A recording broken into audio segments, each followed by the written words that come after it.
morning everyone. I have arranged this urgent meeting to deal with a serious emergency. A magnitude 6.9 earthquake damaged Cebu City and its surrounding province this morning around 9 p.m.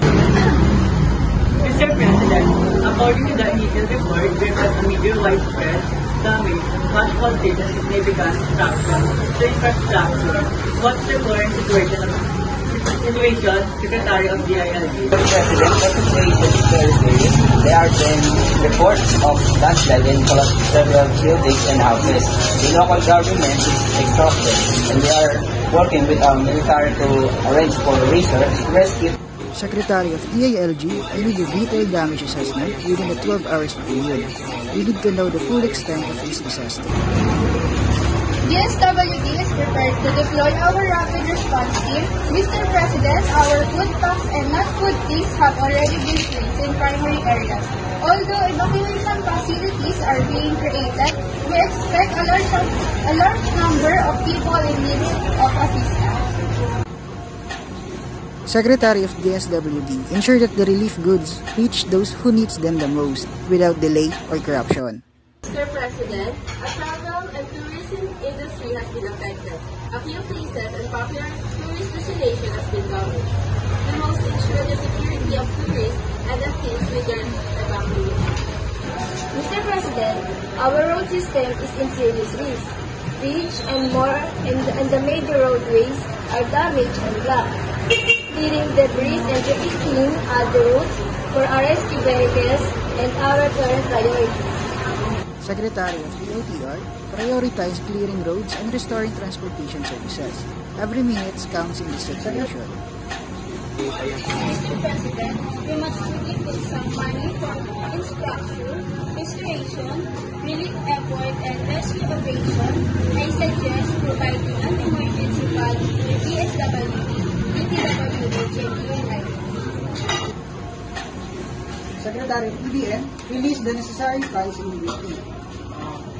You request Lieutenant B. There block this crisis. Mr. President, our top goal is to clear the roads and repair down bridges and restore the critical infrastructure. We must protect our personal safety and prioritize important infrastructure like hospital and the power plant. Secretary of DPWH, focus on repairing critical infrastructure. Our lives depends on it. We need a coordinated strategy, Mr. President. I suggest that we form a crisis management team made up of all necessary agencies. We must coordinate our activities and guarantee that resources are used efficiently. Mr. President, we must maintain law and order.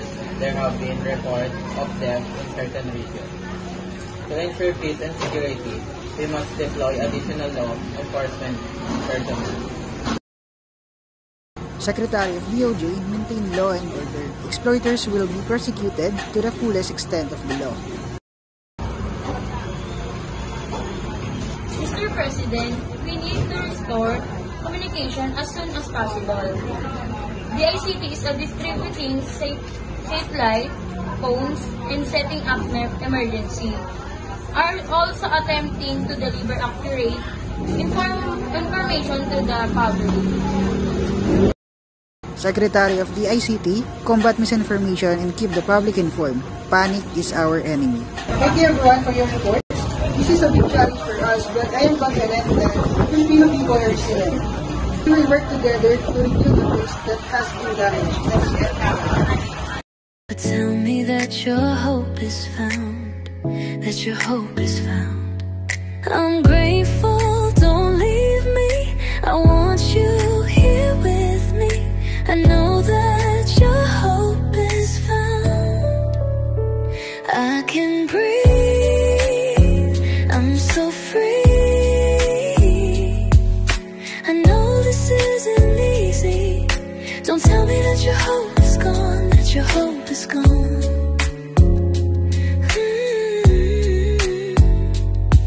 I'm stronger, believe me. I need you here.